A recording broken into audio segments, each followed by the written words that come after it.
മോഹൻലാൽ ആരാധകർക്ക് വളരെ സന്തോഷം നൽകുന്ന ഒരു വാർത്തയാണ് ഇപ്പോൾ മോഹൻലാൽ പുറത്തുവിട്ടിരിക്കുന്നത്. ദൃശ്യം ഫ്രാഞ്ചൈസിയിലെ 3-ാം ഭാഗമായിട്ടുള്ള ദൃശ്യം 3 വരുന്നുവെന്ന സ്ഥിരീകരണമാണ് ഇപ്പോൾ മോഹൻലാൽ നൽകിയിട്ടുള്ളത്. മലയാളികൾ മാത്രമല്ല ലോകമെമ്പാടും ആരാധകരുള്ള ഒരു സിനിമ സീരീസാണ് ദൃശ്യത്തിൻ്റേത്.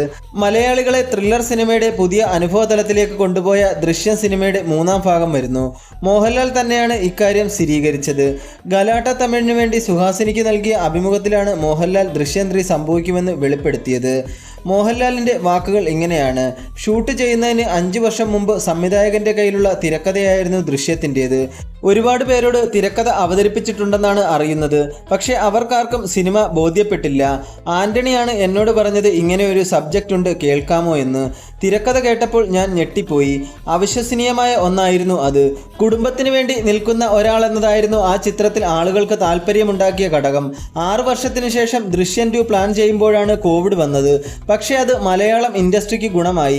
കാരണം ലോകമെമ്പാടുമുള്ളവർ ചിത്രം കണ്ടു.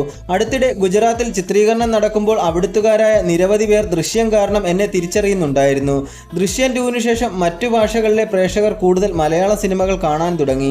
മലയാളത്തിന് ഒരു പാൻ ഇന്ത്യ റീച്ച് കൊണ്ടുവന്ന സിനിമയാണ് അത്. ദൃശ്യം 3 കൊണ്ടുവരാനുള്ള ശ്രമത്തിലാണ് ഞങ്ങളിപ്പോൾ. ദൃശ്യം 2 സൂപ്പർ ഹിറ്റ് ആയതിനു ശേഷം ഏറ്റവും കൂടുതൽ തവണ പ്രേക്ഷകർ ആവർത്തിച്ച് ചോദിച്ചിട്ടുള്ള കാര്യമാണ് ആ സിനിമയ്ക്ക് ഒരു 3-ാം ഭാഗം ഉണ്ടാകുമോ എന്നത്. സംവിധായകൻ ജിത്തു ജോസഫ് ആ കാര്യം ആലോചനയിലുണ്ടെന്ന് പറഞ്ഞെങ്കിലും എപ്പോഴുണ്ടാകും എന്നത് സംബന്ധിച്ച് വ്യക്തമായ മറുപടികൾ തന്നിരുന്നില്ല. ചിത്രത്തിൻ്റെ 3-ാം ഭാഗം ഉണ്ടാകുമെന്ന മോഹൻലാലിൻ്റെ വാക്കുകൾ അതുകൊണ്ട് തന്നെ പ്രേക്ഷകർ ആഘോഷമാക്കുകയാണ്. അപ്പോൾ ഏതായാലും ദൃശ്യം 3 ഉടനെ ഉണ്ടാകുമെന്ന് നമുക്ക് പ്രതീക്ഷിക്കാം. അതുപോലെ തന്നെ അതൊരു സൂപ്പർ ഡ്യൂപ്പർ ഹിറ്റായി മാറുമെന്ന് നമുക്ക് പ്രതീക്ഷിക്കാം. അപ്പോൾ ഇന്നത്തെ വീഡിയോ ഇത്രയേ ഉള്ളൂ. ഇതുപോലെയുള്ള കൂടുതൽ സിനിമാ വാർത്തകൾക്കും വിശേഷങ്ങൾക്കുമായിട്ട് നമ്മുടെ യൂട്യൂബ് ചാനൽ ഒന്ന് സബ്സ്ക്രൈബ് ചെയ്യുക. കൂടാതെ ഒന്ന് ലൈക്ക് ചെയ്യുക, ഷെയർ ചെയ്യുക. നിങ്ങളുടെ അഭിപ്രായങ്ങൾ കമൻറ്റ് ബോക്സിൽ രേഖപ്പെടുത്തുക.